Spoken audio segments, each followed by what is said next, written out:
최희석 씨가 처음 폭행을 당했다고 주장한 때부터 극단적인 선택을 하기까지의 과정을 해당 아파트의 다른 주민들이 이걸 인지하고 적극적으로 도움을 주려 했었다.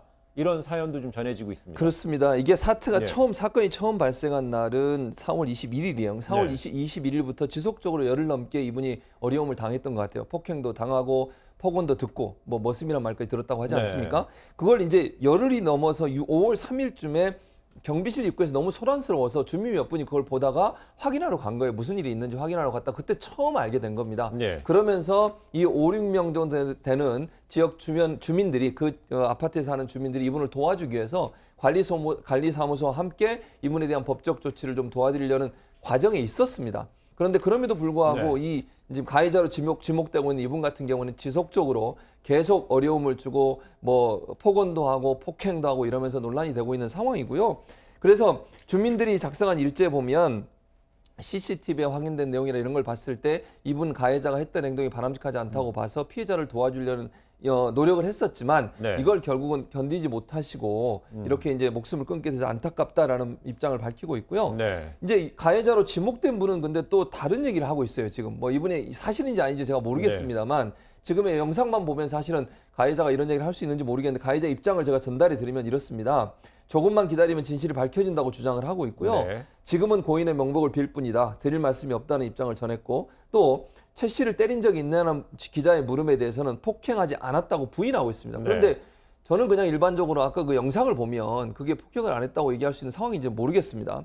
그리고 또 뭐라고 얘기했냐면 사건의 발단이 된 이중 주차 문제에 대해서는 주차 공간의 여유가 충분히 많았는데 왜 그렇게 제 차만 계속해서 미셨는지 의문이다. 네. 그렇게 입장을 밝히고 있어요. 그러나 그 주차장의 상황을 보면 그렇게 여유 있는 상황이었는지는 또 의문이다. 이런 생각이 듭니다. 알겠습니다.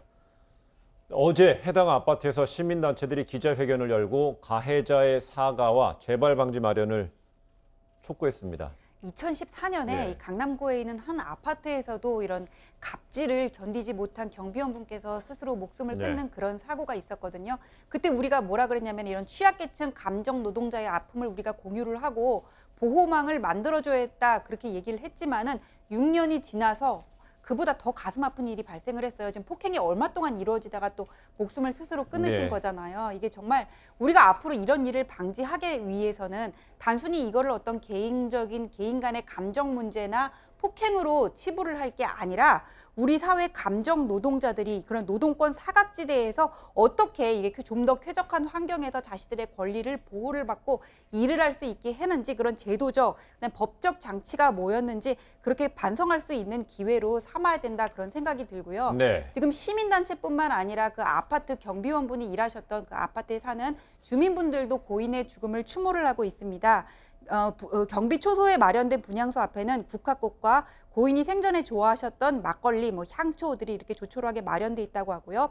그 앞에는 항상 친절히 웃는 모습이 눈에 선합니다. 명복을 빕니다. 이런 포스터가 붙여 있기도 하고 택배 찾으러 갈 때도 늘 친절하셨죠. 이런 사건이 있는지 몰랐습니다. 왜 이런 일이 일어났는지 슬픕니다. 하는 이런 가슴 아파하는 그 문구가 지금 적히기도 했고요. 또 네. 어떤 분은 경비원 폭행한 사람 빨리 처벌받았으면 좋겠다 이렇게 수사를 촉구하기도 했습니다.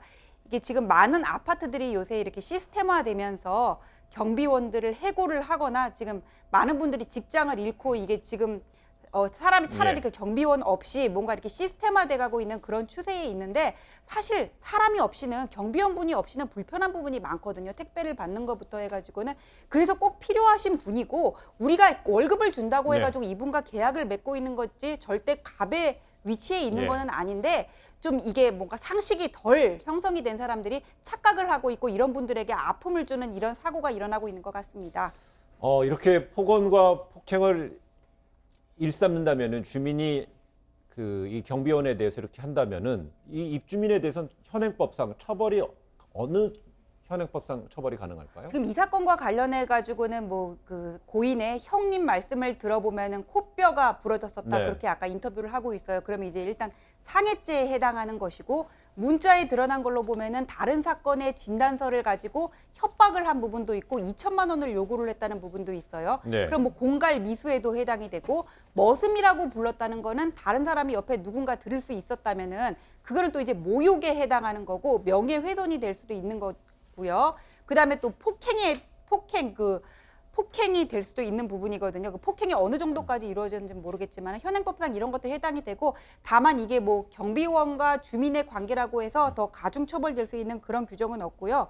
얼마 전에 이제 경비업법이라는 게 이제 개정이 돼가지고는 거기 뭐라고 돼 있냐면은 경비 업무는 도난이라든지 화재, 그 밖에 혼잡 등으로부터 위험 발생을 방지하는 업무이고, 네. 택배 보관이라든지 분리수거, 화단 제초 이런 것들은 하지 못하게 해야 된다, 이런 규정이 있기는 해요. 하지만은 아까 말씀드렸던 것 같이 신설 아파트들이 이렇게 전자 시스템화되면서 경비원들이 점차 없어지는 추세에 있고, 내가 직장을 잃지 않기 위해서는 주민들이 요구를 하면 또 해야 되거든요. 그래서 실무에서 이런 것들이 다 지켜지지가 않고, 또 이런 과정에서 본인이 가배지 위에 있다고 착각을 하는 사람들이 있는 것 같아요. 그래서 이제 고령의 경비원들을 우리가 어떻게 보호할 것인지, 예. 그다음에 이런 갑질과 해고로부터 어떻게 방어받을 수 있는 안전망을 마련을 해야 되는지, 이거는 21대 국회의 몫이 아닌가 싶습니다. 알겠습니다.